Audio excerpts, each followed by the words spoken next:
அண்மைச் செய்தி.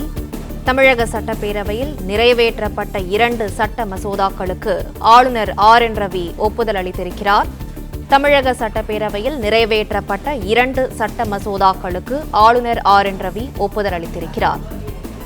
ஊரக உள்ளாட்சிகளுக்கு தனி அதிகாரிகள் நியமனம் செய்யும் மசோதாவுக்கு ஆளுநர் என். ரவி ஒப்புதல் அளித்திருக்கிறார்.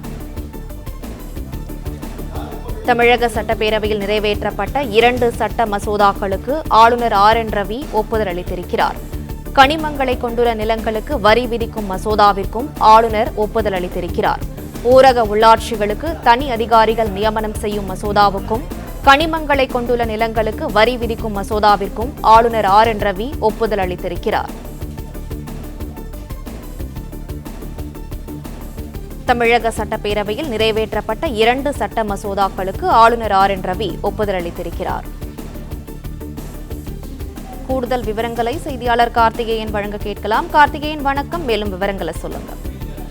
தமிழக சட்டமன்றத்தில் நிறைவேற்றப்பட்ட 2 தீர்மானங்களுக்கு ஆளுநர் என். ரவி அவர்கள் ஒப்புதல் அளித்திருக்கிறார். அதில் குறிப்பாக ஊரக உள்ளாட்சித்துறையில் தனி அதிகாரிகள் நியமனம் செய்வதற்கான அந்த சட்ட திருத்த மசோதாவானது பேரவையில் அறிமுகம் செய்யப்பட்டு நிறைவேற்றப்பட்டது.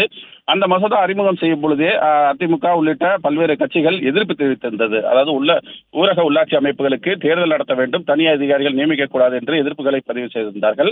ஆனால் குரல் வாக்கெடுப்பு மூலமாக பேரவையில் அந்த மசோதாவானது நிறைவேற்றப்பட்டது. நிறைவேற்றப்பட்ட பின்னர் ஆளுநருடைய ஒப்புதலுக்கு அந்த மசோதாவானது அனுப்பி வைக்கப்பட்டிருந்தது. இந்த சூழ்நிலையில் தான் தற்போது ஆளுநர் 2 மசோதாக்களுக்கு ஒப்புதல் அளித்திருக்கக்கூடிய நிலையில் அந்த ஊரக உள்ளாட்சி அமைப்புகளுக்கு தனி அதிகாரிகளை நியமிப்பதற்கான அந்த மசோதாவிற்கு அவர் ஒப்புதலானது வழங்கியிருக்கிறார். எனவே அடுத்த 6 மாதங்களுக்கு ஊரக உள்ளாட்சி அமைப்புகளுக்கு தனி அதிகாரிகள் நியமிப்பதற்கான அந்த மசோதாவானது ஆளுநர் ஒப்புதல் பெறப்பட்டதை அடுத்து முழுவதுமாக நிறைவேற்றப்படுகிறது.